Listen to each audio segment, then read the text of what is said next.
720 pages long. And I just sobbed my eyes out at the end. A Little Life by HANYA YANIGAHARA. A Little Life. This book is so bold that it has an orgasming man on the cover. But more on that one later. So, if you have been on the internet since 2015, you have probably heard about A Little Life, either from news articles, YouTube, or most recently on Book Talk. And you probably know how it is described. A must-read, the greatest queer novel of all time. Trauma porn. So that's what I want to do in this video. I want to explore the debates and controversies surrounding A Little Life and its material. But first, a little bit of background. So A Little Life was published in 2015 and received a lot of critic reviews, very positive critic reviews. And then around 2017, it gained a lot of YouTube traction with people doing reading vlogs, a lot of the ones which were shown in the intro actually, and sobbing, which, you know, is an apt reaction to A Little Life.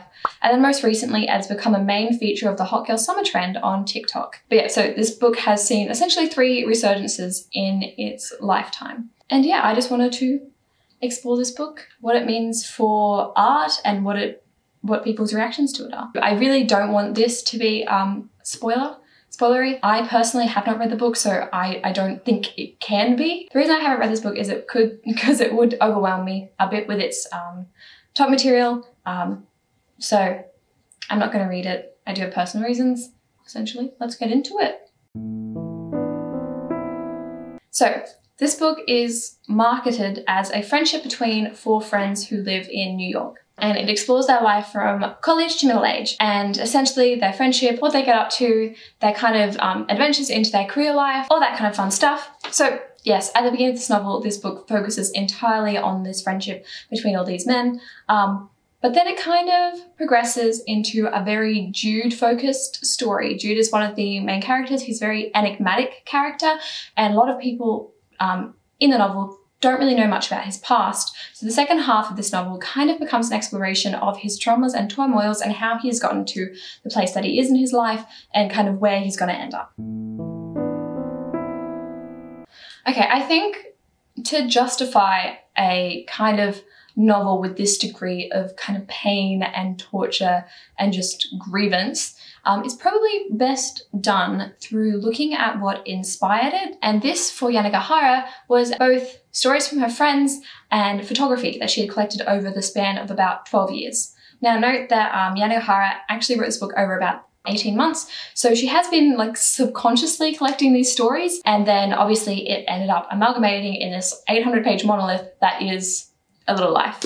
So the story, and the primary story that kind of YANIGAHARA says that inspired her work, was the life of her friend and the print editor of New York Magazine, Jared Holt. In a way, he did inspire the story, or at least his friendships inspired the story. A quote from YANIGAHARA is, "Jared runs in a large group of friends who've been together since university or before. They work terrifically hard at staying friends. None of them are legally married or have kids, and this book is also meant to be a homage to a different kind of adulthood. One that isn't often celebrated in fiction, but which is adulthood nonetheless. An adulthood in which there is a primacy of friendship." This is obviously one of the lighter stories that have inspired YANIGAHARA's work. As you know, there are a lot of darker material in this. And she says that she gathered these stories also from her friends, one of which is from a friend's colleague at work who explained that once when they were on holiday, there was this little boy that they came across, and they were like, "Oh my gosh, like, we'll take you home, we'll take care of you." And they kind of arrived, I believe it was in California, at this like small Californian house, and they, you know, sat down for tea with this boy and his father. But it quickly became apparent that this was not the boy's father. It was his lover.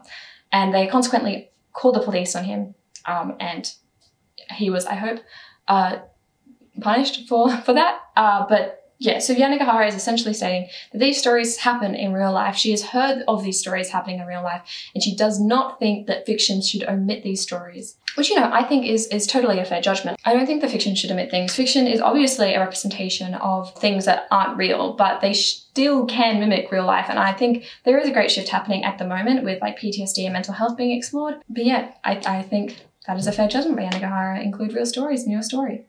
As is evident, YANIGAHARA uses these stories to justify the misery memoir-esque kind of tonality of her novel. So the other side of this is photographs. So adding to this kind of ambiance and atmosphere of the book is photographs that she collected over 12 years. And these photos explore loneliness, identity, and friendship. There is one of like a pillow sitting against a wall, and I think that one perfectly encaptures loneliness. And there's another one of like friends jumping on the bed. And again, that catches like the opposite of this pillow on the bed. It's of all these friends kind of getting together and enjoying their life and being jovial. And there are a lot of photos like that. There are a lot of photos exploring both sides of the spectrum. And I think when we represent Little Life, we do focus very much on this dark, terrible aspect and kind of forget that there were lighter things that were intended to be represented. There are a lot of pictures that did inspire this book, but the one that I actually do want to like really closely hone in on is the one that is on the cover, because I think that one is probably most prominent. I don't know whether this photo actually inspired YANIGAHARA in any way, but I know obviously it is on the cover, so I presume it did. So it is essentially from the Peter Huger, and I might be pronouncing that wrong, but Peter Huger series called The Orgasmic Man. It was released in 1969 and essentially a series of 3 photos all showing gay men orgasming. And this series is supposed to focus on like masculinity and identity and different kind of perceptions of vulnerability, and was supposed to give an alternate view on the fact that men aren't just like these big masculine beings, that there is this sense of vulnerability. And I think when connecting this to YANIGAHARA's work, I think this is exactly what she wanted her work to be. And obviously I'm just putting words in her mouth right now. But on the surface, this photo looks like a man in pain. It does, and there's no avoiding that. When I looked at it, I was like, oh, it's a man in pain, quite evidently. And then as you kind of read it, there's beautiful prose and friendships, and it is a representation of this kind of beautiful, beautiful life, this beautiful moment. And again, if you want to kind of draw like the sex metaphor further, it is about life and death. So I think the choosing of the picture on the cover is like phenomenal. I love that word and I use it all the time, but it's ingenious. I know this is a rather broad category, but they all kind of revolve around the same theme: suffering and whether the graphic depictions of trauma is justified and right. So I just want to share YANIGAHARA's perspective on why she did it this way, because even her editor had issue with how much the reader could take and how much YANIGAHARA was stating, which makes me a little intrigued because that means there was probably parts that were taken out. Like YANIGAHARA obviously fought really hard for the parts that are in there to stay in there, but imagine if she didn't have an editor to be like, a bit too far. Anyway, so I think that it is really, really intriguing because YANIGAHARA wanted to emulate this like kind of fairy tale aspect. She wanted everything to be turned up too high, is the terminology she uses. So she wants everything to almost be like a soap opera-esque stereotype. She wants everything, like the happiness to be the happiest and the sadness to be the deepest depths of upset. And that's her justification. All that, like that's her aim with a novel, and I do think that she achieves that. An opposite opinion of this to YANIGAHARA, like someone who's like, yes, YANIGAHARA, you achieved this, but it wasn't done well, from a blog post called Walking Away from a Little Life. After the first 2 or 3 horror stories, I began to wish that a little life had a little less life. The depth of suffering, combined with the absurdity of achievement, eventually leaves you numb. There are so many atrocities, I stopped caring. I just wanted it to be over. And kind of another aim of her novel was to represent masculinity in a way that wasn't traditionally represented in media, which again is kind of linking back to The Orgasmic Man and its themes. So essentially what YANIGAHARA wanted to do is she saw that a lot of her female friends were really open with their mental health and really embraced that kind of side of them, were willing to go to therapy, willing to talk to their friends about it, but she also realized her male friends weren't as open to this. So her goal was to present a different side of masculinity, to represent that, yeah, men do go through these really traumatic events and that and like how that manifests and that they should seek help, whether they shouldn't seek help, and kind of provide an example of that. And I do think that is a missing part in media, and it is just a question of whether YANIGAHARA did it right and did actually represent that theme for people. Now I've kind of provided an explanation for why YANIGAHARA wrote the book the way she did. I kind of wanted to explore the debates surrounding, once this book was out in the world, what were people saying about it? What were people saying about the representations of trauma? So first, I wanted to jump into trigger warnings, and this isn't going to be an exploration of the fact that there are, like, I think 15 plus trigger warnings for this book. but it is going to be exploration of the author's opinion on trigger warnings. And I don't think many people actually know this. I haven't heard much mention of it, but YANIGAHARA doesn't believe in trigger warnings. She thinks it completely negates the purpose of art. And I will quote her just because I don't want to misspeak and I don't want to kind of put words in her mouth, because I do think this is a very important topic.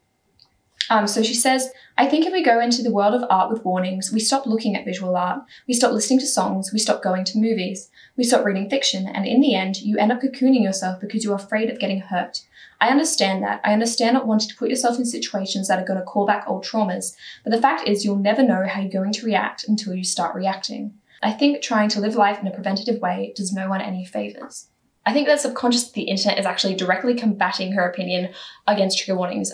So I think every review that I have read or every reading vlog that I have watched state, do not read this book. And if you are going to read this book, look into the trigger warnings and make sure that you are in a good place in your life. And I think that is spectacular. Noelle, who also did a vlog on this, but this is her Goodreads review. She says that my trouble is why so many people highly recommend this novel. I'd gotten hundreds of messages telling me to read this, and by the end I wondered why so many people want others to feel the pain of this novel. I don't say this ironically. I truly don't understand why this reading experience is sensationalized. I'm going to chuck an opinion here. I don't think YANIGAHARA is right in saying that trigger warnings should not exist in books. That is just atrocious. A piece of art is never and will never be worth your mental health. Now that we've kind of explored her and YANIGAHARA's and everyone's opinions on trigger warnings, I did want to kind of go into trauma and trauma porn and the debates that are surrounding it. So if you weren't aware of what trauma porn is, it is when a writer glorifies trauma in their writing, exaggerating aspects for the sake of angst. Usually a writer thinks they are being deep and edgy when actually they are just disrespecting and glorifying trauma. And again, there are a multitude of opinions on this topic, because some people think that the trauma is a valid and excellent part of this because it amplifies the aspects of brightness in this novel. It kind of, like, there is no light without dark, whereas other people vehemently hate it and they say that it is unnecessary and that it is just suffering for the sake of suffering. Like Nick Pageant on Goodreads has said, A Little Life is a powerful, disturbing novel. It is full of pain, desperation, and a sense of isolating sadness that sucks the reader into some very dark places. It is also the best book I've read in years. And Tawny says, I always came back to it and saw through to the end. If you don't want graphic, this book is not for you. Having said that, I don't think the book would ever be nearly as touching, nor would I have cared so deeply about the characters without every detail. However, there is literally people... For every person that says this book is amazing and stunning and that the trauma is entirely justified, there are also people on the other side who say that no, this trauma is essentially like screwed up and it's glorified and it doesn't need to be there. So a few of these people say, Lily from The Song of Icarus on Twitter states, every day of my life I will fight people over A Little Life and I'll never stop. The book isn't cute or aesthetic. It's trauma porn and emotional manipulation. And Maggie Stiefvater, because I am going to include her in every video, gave it a shot, not for me. Although it may work out well for others as the prose is quite inviting and the world dense and inhabited, felt as though it possibly veered a little too far towards voyeurism and far from truth-telling, which, with the subject matter, wasn't an equation that worked for me. There is obviously people on either sides of the fence here, and I think that you do have to read it to know, unfortunately, what your reaction is going to be. And again, it's really frustrating because you say like, oh, the trauma wasn't worth it, and then YANIGAHARA's quote about the fact that like you won't know how you react till you react. Like maybe is that what she means? Is that what she intends? I think an interesting perspective would be from people who have experienced one of the variety of traumas or multiple. I'm so sorry if that is you, has read this book, but I don't think they would. I think this is too visceral. And I don't think we have a right to anyone's trauma, so I don't think we'll ever know that, unfortunately. I think there's a bit of a conflict with YANIGAHARA's reasoning, because people who have these triggers very likely won't read these books due to like the visceral nature of it.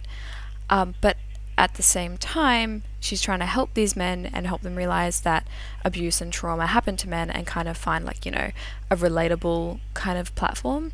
And she does state this in one of her interviews. She says that men have approached her and said, this has happened to me. And she was like, oh, it's strange, but you wonder whether it's the first time they've spoken that aloud.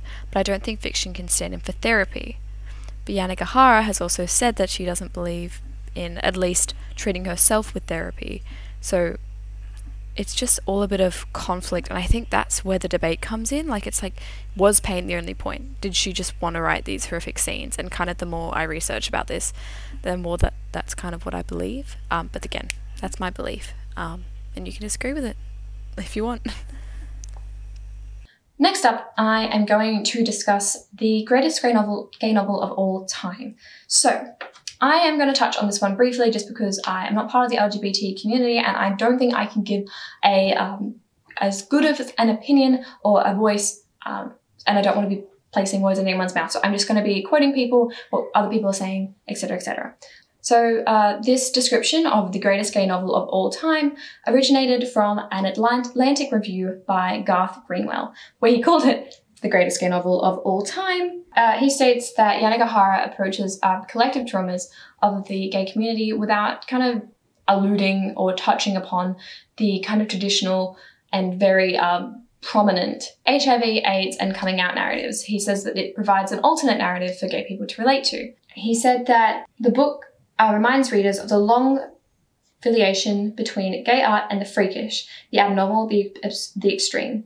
Those aspects of queer culture we've been encouraged to forget in an era that's increasingly embracing gay marriage and heteronormativity. So this view has been recreated by a few Goodreads reviewers, saying that thank you for tastefully covering the issues gay men deal with in a heteronormative society so beautifully tragic. There are critics and reviewers that agree that this is the greatest gay novel of all time, but there's also critics and reviewers that state that it is not. It is actually kind of playing into the bury your gays stereotype.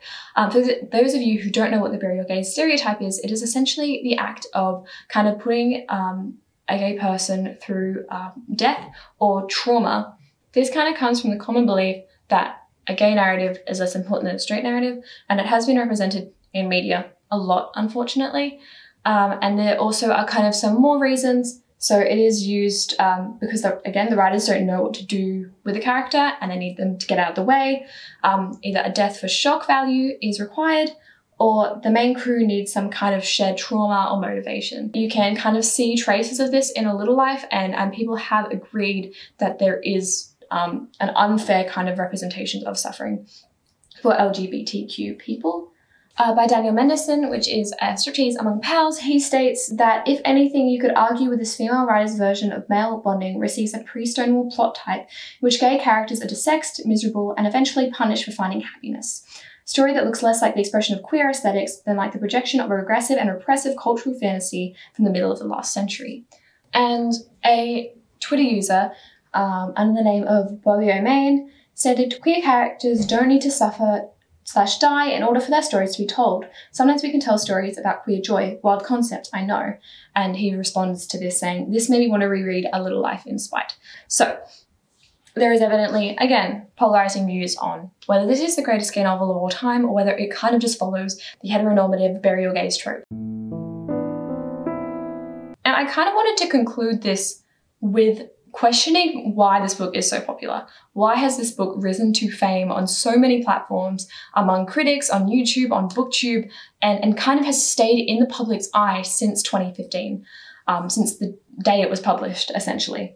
It has been written that the reason that young people have a fascination with this book is declining student resilience. This person says, places where, indeed, young people are increasingly encouraged to see themselves as not agents in life, but as potential victims. In a culture where victimhood has become a claim to status, how could YANIGAHARA's book, with its unending parade of aesthetically gratuitous scenes of punitive and humiliating violence, not provide a kind of comfort? To such readers, the ugliness of this author's subject must bring a kind of pleasure, confirming their pre-existing view of the world as the site of victimization and little else. So, I don't know how true this is. I do think that actually the trends of dark academia and Hot Girl Summer do need to be considered when kind of looking at this, because both those do very much focus on suffering and poor mental health, and glorify it. Like Dark Academia is about like going down into this like intellectual hole until you kind of reach burnout and pushing past that burnout. And then also Hot Girl Summer is very much stressing reading like feminist and sad and intellectual books, and kind of that being a source of knowledge. So I do think that there are like influences, like societal influences saying that suffering equals intellect, but I don't think there are societal influences stating that we view the world as victimhood. I don't think that's a very fair explanation. But on the other hand, it could just be way past what we think socially about trauma and suffering, and could just essentially be the fact that it's a good book. It's written well. I've looked at the prose, and if I didn't know what was in it, I totally would pick it up. There are beautiful, beautiful quotes about friendship, about connection, about these really dark thoughts even. There's a very brilliant articulation of that. So it could just be written really well and captivate people in that way.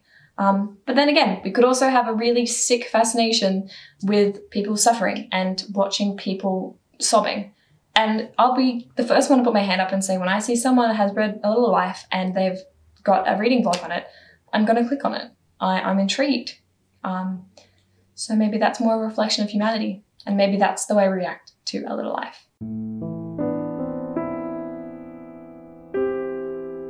I do hope that you guys kind of enjoyed this deep dive. It is a little bit different from what other videos I've been making, but it kind of was like my intent to have this kind of content on this channel. I hope that you enjoyed it, because I did put a lot of effort into it. I did do very extensive research, and then it took me even longer to be like, no, people want to watch this. People want to kind of look into this book. If you do want more content like this, please comment down below. I'm thinking of doing an essay form video, maybe once a month. I post every Sunday at 5 p.m. Australian Eastern Standard Time, if you wanted to catch me. If you did enjoy this and you want to see more stuff like this, please subscribe and please chuck a like.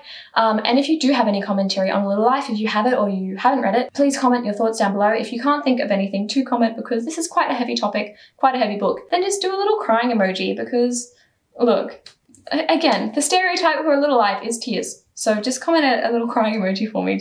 I want to see all the sorrow in the comment section. I hope you have a lovely afternoon or day, whatever time it is where you are. Keep reading or don't, your choice, and I'll see you in the next one. Bye! Bye! I'm really giving, like I read a traumatic book at 7, and then I actually have a party at 9.